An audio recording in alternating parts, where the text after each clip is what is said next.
I propose an idea, Jackie proclaimed proudly, once they had made it to their room after dinner.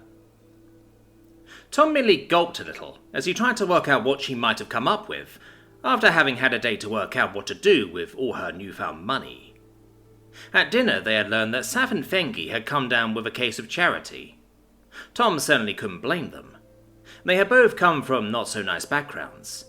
Fengi had come from the struggling orphanage, and Sav from a crowded keep that had to kick her out, since she was a mouth they couldn't afford to feed. "What have you got in mind?" "Don't worry, it's not about that bottle," she reassured him with a wink that didn't leave Tom even slightly comforted. She's so trying to get her hands on that, isn't she? "We need weekends," she interrupted his line of thought, looking at him dead serious. "I'm sorry, what?" Tom questioned, taken completely flat-footed by that response. He had perhaps more expected a rescue mission to Vulture Keep, Sapphire's home or something like that. Certainly sounded like it was a place where a bit of workforce could be scrounged up for next year. "We need weekends. You know, like you had back before. We got rid of Jelena, but there is so much work to be done now. Normally we just do what needs to be done, hunt a bit, then chill out. And I know you. You'll just work till you get sick. These last few days have been really nice. I just want a few more like that every now and again, you know?" She carried on in a caring, sweet tone. "Right." Tom needed a sec to think on that one, rubbing his chin. "I can't say it's a bad idea," he replied as he tried to mull it over, eliciting a rather cold expression from Jackie.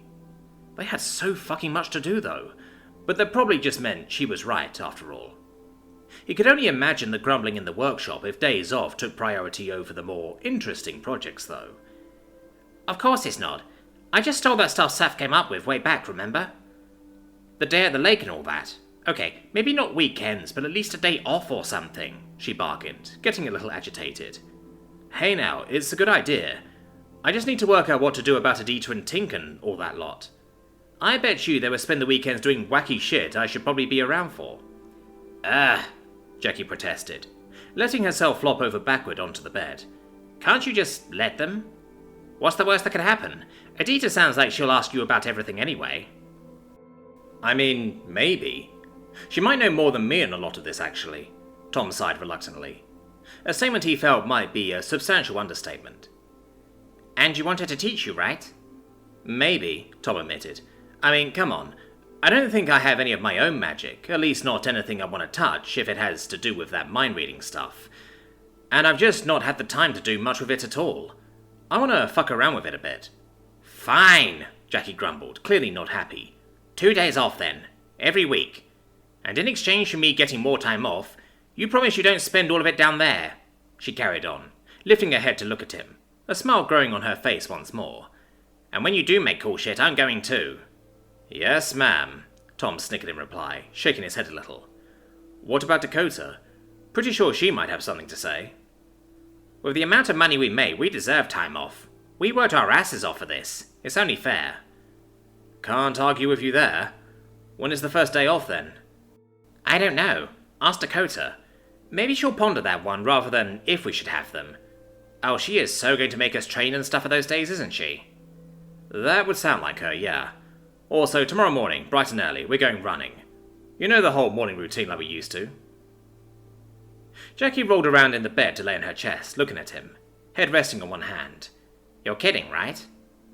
"Why would I be joking? I'm putting the weights back on too. Can't let a bit of mindfuckery get me out of shape too." "I suppose," Jackie mused, tilting her head looking at him. "Remember to take the boots off near the door. Actually, put them outside." "Really?" Tom sighed, hoping he could get away with not putting the boots where some kid was likely to steal them. "Oh, shut up and come here. I'm cold." "Oh, fuck you. I washed them, you know that." "If you say so." After yet another long day at work, that evening's dinner had once again been a rather tumultuous affair. Drinks were had and plans were laid, as more and more thought was put into what people could do with their money. Not many were thinking of saving it away for a rainy day, safe in the knowledge that next year would probably be even better. From the keep side, new animals, equipment for seed making, and farm implements for Jarrex were on the table too, so they could expand their crop as much as possible. It was a real money maker, and they needed to make the most of it while they had a monopoly on the stuff. And thanks to the Inquisition, their fears of the secret getting stolen were probably taken care of, at least for a while. It would also seem Tom had at some point had a chat with the Bismartis, as Dakota once more had an announcement to make. In the light of the rather different working conditions that would be awaiting them moving forward, there would now be a free day every week.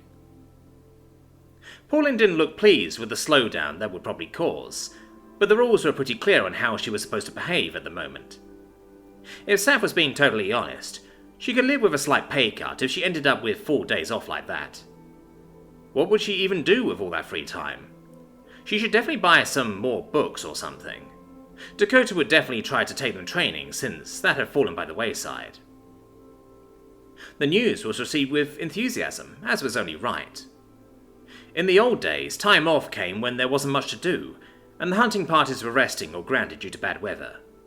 But someone like Shiva used to be able to do all the work she needed done for a while in a matter of days, and then spend her time keeping busy with whatever project she'd come up with to pass the time.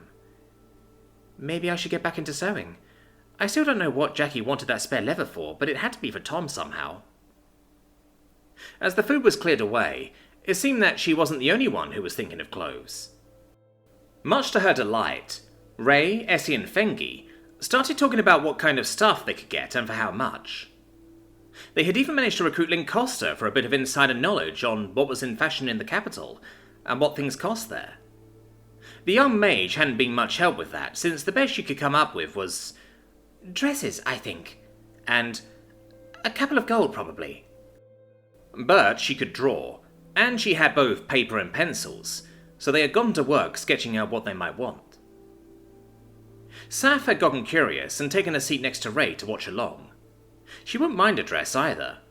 She'd only ever worn one for that ball way back after she won the championship, and that had been a rental. Do we have anything to put on it so people can see where we are from? Ray had questioned, looking around at them, as Lincosta sketched away, Adita following along closely. Well, the Bismartis have their family crest. Not something you would put on your clothes normally, though, Saf replied. Oh, right. So we don't have one at the keep here. We're all like a big family here, though, right? We are indeed, Essie said with a warm smile. But no, we don't have anything like that, really. There is the inquisitorial insignia, Adita tried, clearly just trying to be helpful, though it earned her an odd look or two, to say the least. Maybe not that one. We could just make one, with the factory and all that. Wouldn't we end up being a company or maybe even a guild? Saf countered.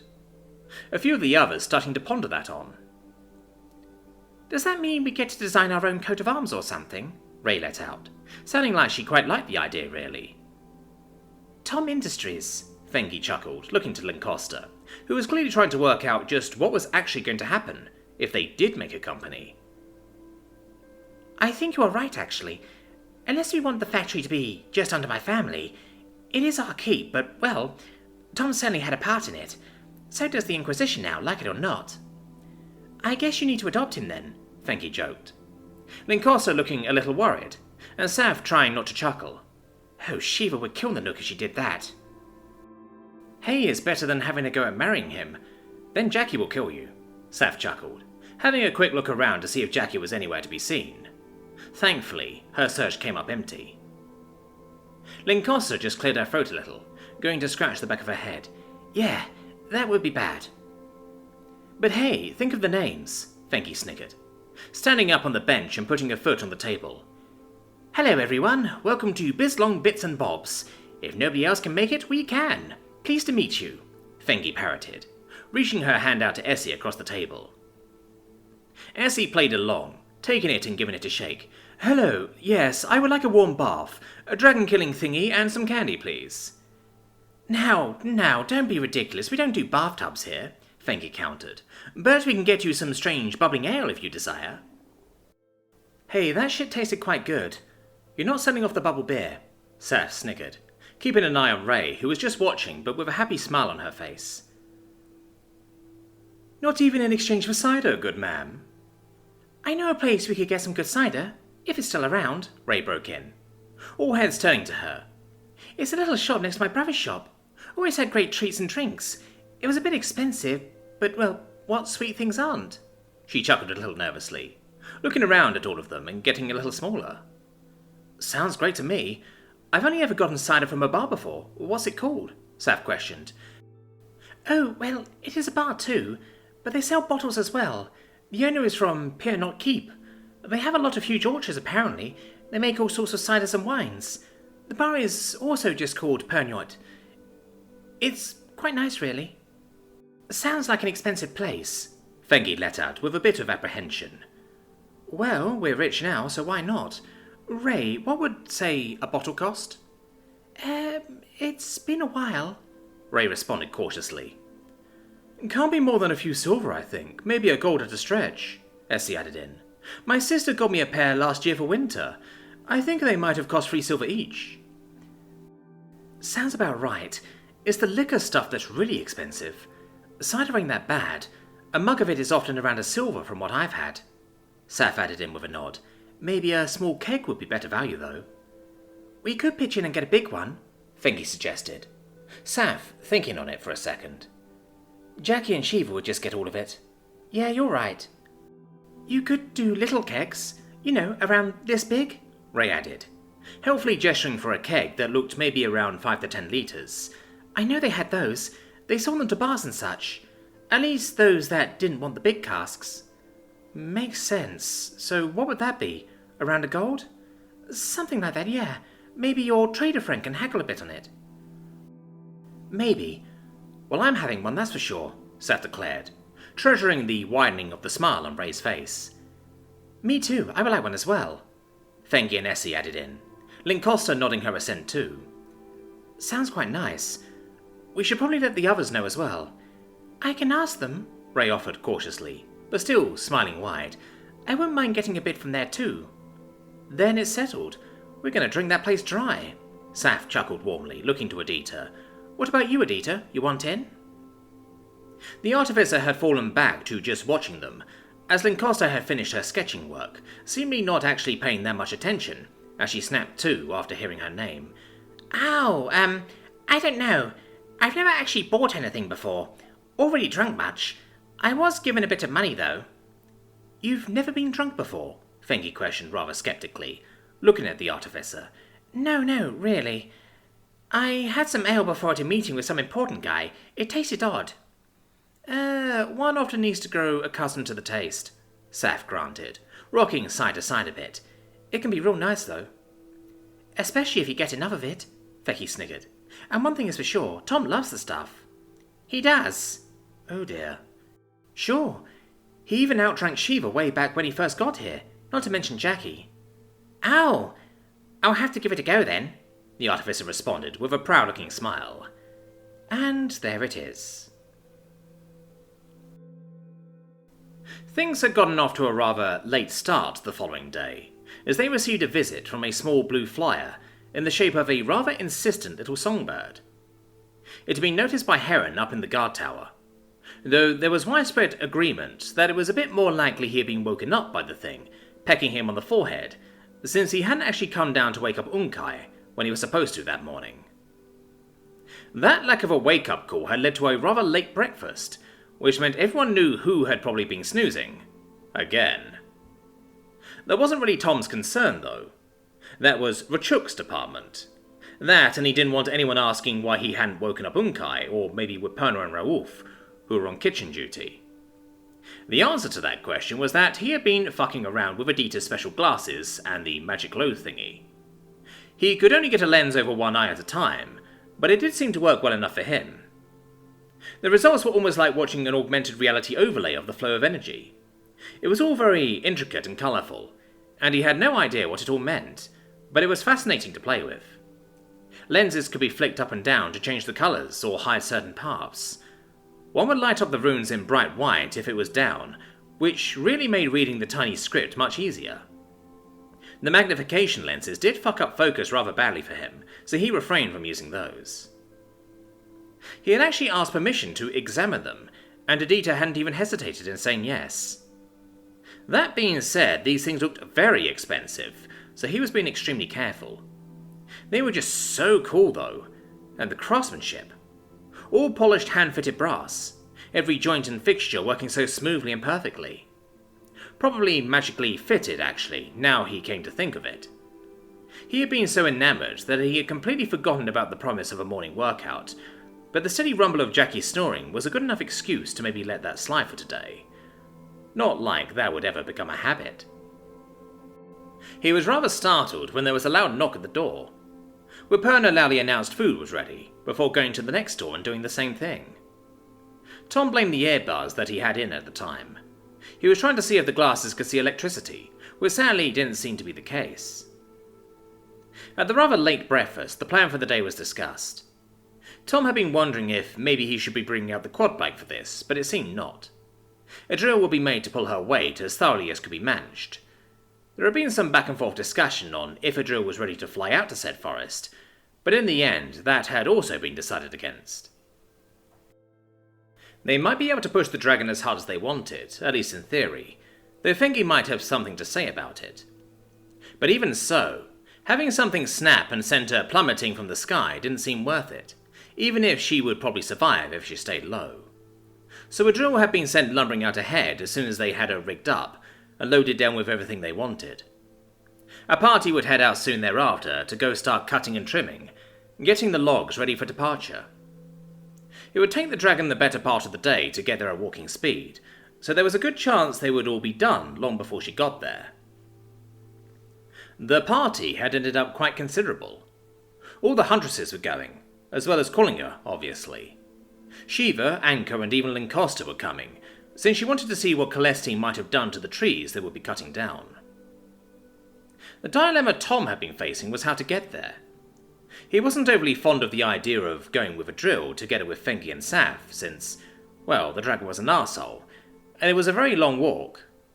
Even getting a ride on her probably wouldn't be that comfy, and since Jarrex wasn't going, the second option was of course going with the keep dwellers. This meant hitching rides with the girls, because Jarrex wasn't leaving the keep, until at least Clara came back. They were hoping for yesterday, but today wasn't unexpected either, if she stopped for the night at either keep. He didn't mind the bit of the journey there would be with Jackie, but he wasn't exactly thrilled about riding someone like Essie, even if she might not mind. At least Saf and Fengi wouldn't be there. He was also just a touch worried about the trip home with all of them nicely tired out from cutting wood all day.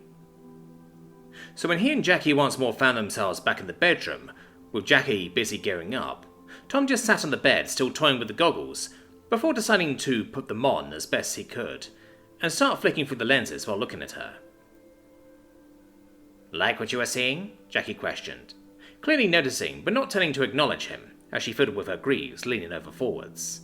"Always," Tom retorted, as he kept flicking lenses down. There was a slight shimmer, he guessed was the best word for it, about her, but nothing concrete really. Might just be the goggles picking up on any sort of life force, like he knew powered the spells. "What do those do anyway?" Jackie then asked, straightening back up again and picking up her braces from the little table she had. "They show the flow of magic as best I can see. You're not doing much right now though." "Want to flex or something?" she chuckled, turning to look at him, one hand resting on her hip, the other holding the bracer. "If you would be so kind," Tom chuckled as she struck a pose, flexing her biceps. The goggles did light her up, though it looked way different to the ordered, organised lines and junctions of the magical load he had been looking at earlier. It looked more like a glowing nervous system, arrayed out all over her body, or more accurately running inside her. The effect was a little wonky to look at if he was being totally honest. Maybe it worked a bit better for dragonettes. "Okay, that's cool looking," he let out giddily, closing one eye to better look through the set of lenses he could get over an eye. "What's it look like?" "Like a million little bright white blood vessels running all through you. Well, like a nervous system, I guess, more accurately." "Don't think I've seen that before somehow," she chuckled sarcastically, as the magic faded, and she relaxed once more. "Remind me to try those on later. Sounds like a great opportunity to gawk at some boys." "Oh, shut it, you," Tom laughed, knowing damn well if she had ever wanted to gawk at boys, she would not have needed an excuse before. Well, unless she ended up turning it creepy, which he could certainly see happening. "Ah, you getting jealous?" she quipped, slowly walking towards him, placing one foot in front of the other like she was going down a catwalk. No, you're just sounding a little sapphire-ish, you know, Tom joked. Jackie came to a stop a pace from him, and also starting to chuckle a little. Now we can't have that. Imagine the horror of having to be so perfect at everything. Except math. True, that one. It is just so damn boring, though, she pleaded, turning around and sitting down on his lap rather forcefully. Tom let out a little squeak as she continued where she had left off on the bracer. Just one big mess of numbers and a bunch of dumb rules on what they do. Hey now, I find it strangely satisfying what you can do with a bit of good math. Sure beats language lessons. Gods, I hated German back in the day. If you didn't want to learn about it, I don't even think I want to know, she sniggered before whipping her head around to look at him. Why aren't you getting ready to go? Tom took a second to answer, mulling it over how to put it right now. If he was being totally honest, he would rather just go to the workshop and get on with things, so they could get back to the interesting stuff as soon as possible. Namely, some more actual enchantment work. He also wanted a detour to explain some of the designs they had gotten from down below. He still had that shitty copy of the old flyer, after all. Speaking of which, they really should have gotten that third vault open by now. They were way behind schedule. They were trying to open this one without blowing it up, though, so that had probably delayed efforts considerably. You're daydreaming again, Jackie interrupted, sounding a little miffed at being left hanging. Understandably enough, really. Right, sorry, well, you don't want to go, do you? I mean, it sounds fun and all, but I'm kind of busy, Tom tried hopefully. It wasn't the truth. He would rather stay, he just wasn't so sure she would take it kindly. She hadn't actually left him willingly since the whole mind-reading fiasco, and he wasn't quite sure if she was even willing to. Okay then, I'll have Rachuk watch over you instead. You what now? He's the only one staying here who's paranoid enough to be just perfect. One condition, though. You don't have to do the running part tomorrow morning? Tom tried, not sure where this was going. No, I'll just piggyback when my feet hurt. This is much more important. I want the chainsaw. Welp, there she was. Just her and Fengi riding atop Dragonback, slowly lumbering towards the forest. The view was rather bland.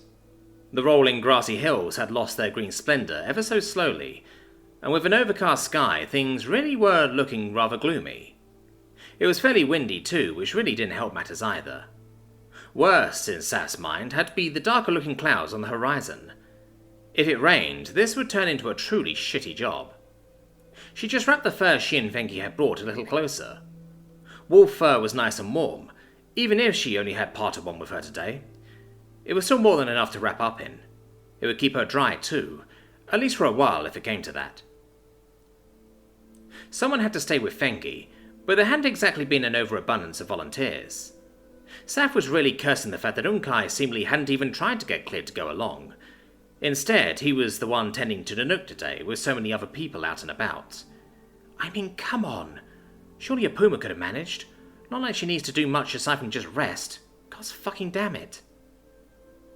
At least a drill wasn't making that bad time. They would certainly have to jog if they wanted to keep up on foot. The swaying walk of a dragon wasn't the most comfortable, to be sure, the constant side-to-side motion getting really rather repetitive after the first 10 minutes. At least a drill wasn't jogging. Saf would have flown by herself at that point. It might actually even have made Tom sick if he had come along for this bit. Saf chuckled, thinking back to the few times the human had been given a spin. It all probably sucked worse for a drill, though. They still didn't trust her wings, so they wouldn't force her to fly. The dragon, for her part, had actually agreed, when asked what she thought was best, not that they valued her opinion overly much. Such was her punishment, though, and Saf couldn't really feel bad for her. A drill did make it real easy to not like her, that was for sure. For now, though, the dragon was walking in silence, simply aiming for the nearest part of the forest. The bird was being kept with the rest of the crew back at the keep. Once they were ready, they would fly out ahead of them, and get started on the chopping down and prepping the trees for transport. The two Huntresses didn't really feel like chatting either, considering their company, so silence had reigned for quite a while. It was really getting rather sad and solemn. Fengi didn't seem to be in too bad of a mood, but she certainly wasn't happy or bubbly like yesterday either. Things had been improving over the last couple of days. The Fengi Saf knew and loved, even showing a few times, usually when something else had her attention, like clothes or food and drinks. You could just fly off, you know. I cannot do anything, Idril grumbled as she kept walking. We could, yeah. But then we would miss out on a free ride now, wouldn't we? Saf countered with false bravado, looking to Fengi and trying to work out what she wanted to do. Marvelous. You know, you aren't the only ones who wouldn't mind a bit of privacy, Idril grumbled in response, sounding pissed as usual. Who are you going to have a chat with? The wind? Saf questioned intentionally, trying to sound a touch rude. I could scream at a rock for half an hour. I'm sure that would cheer me up. Fengi just let out a rather unhappy-sounding sigh, looking down at the dragon's head, who was refusing to look back at them. Do you want us to leave? Or do you maybe want to actually say something now no one is here? What do you want me to say? You can just make me, you know. The dragon grumbled with dark sarcasm. Yes, master, I love being a slave. It's so amazing how you stand up for me when people are being mean. Fengi didn't counter, instead just letting her ears drop, staring at the dragon. Right, okay, here's a question for you then to pass the time. What would it take that we can actually give you to make you happy? Saf interrupted in a stern tone, not too happy about what Idril constantly did to Fengi's demeanour. Say, Idril, you are free to go, the dragon replied with a chuff, seeming quite pleased with her reply. I said that we could actually do. Can't just let you go, you know that. How about letting me lay down until I can work without everything hurting? That will be nice. We have deadlines to make. At least it should be getting better, right? And after winter you should be good as new, Fengi pleaded, sounding almost like Ray when she was afraid and she was asking too much. Saf didn't actually believe the dragon that everything hurt that bad. Besides, she could have just surrendered if she didn't like getting fucked up. Gee, thanks. How gracious of you. How many trips like this will I have to do? In autumn and probably in the cold rain most of the time. We don't really know yet. We don't know how many trees we're getting, nor how much you can drag each time. So, pull more, and it is over sooner? The dragon sighed in response, at least seeming to drop the dark sarcasm for now. Well, that is the idea at least, Fengi replied, still holding her cautious tone. Fantastic. And with no wings, it is a 2-day round trip. That about sums it up. No way we can cut the wood up faster than that anyway. Actually, Saf, what was the plan there? We don't have a sawmill or anything like that. Handsaws and guides by the sound of it, just like the old days. We do have Tom's chainsaw at least, that should help, Saf responded with a shrug. She'd not done much woodworking, aside from helping out with collecting firewood, of course. They always needed that stuff. Every now and again, she had come along where they went and cut down a tree and dragged it back with a team of oxen for calling her to work on. They did use wood at the keep after all, be it for repairs or calling her having a go at some new furniture, or even just for tools. You're kidding, right? Aren't we talking like at least a dozen trees? I don't know, do you think so? Well, they were talking about multiple trips. Look what we are sitting on. Oh, so I'm a what now? Fascinating, Idril grumbled, sounding more annoyed than upset. A 30-plus ton mound of bitching by the sounds of it. Ouch, right in the heart, Idril let out disappointedly, like she really had expected something better. Fengi just sighed before seemingly deciding not to comment on that. A 30-plus ton dragon who can easily haul a tree or two now, can't she? Especially if they are trimming them first. The way I understood it, we were only bringing the logs back, right? Probably, yeah, Saf replied, a horrifying realization dawning on her. There is no way we are cutting up that many logs into planks by hand. Fengi? Yeah?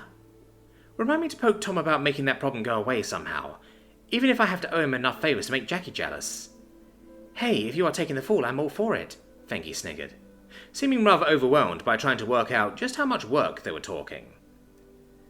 As long as they don't put me in a will to pirate, I am happy, Idril grumbled, managing to sound remarkably depressed. I think you will be plenty tired when you make it back home tomorrow, don't you worry, Saf retorted, the dragon letting out an annoyed grunt. I better be allowed a proper night's sleep tonight. I promise I will fight anyone who wakes me up.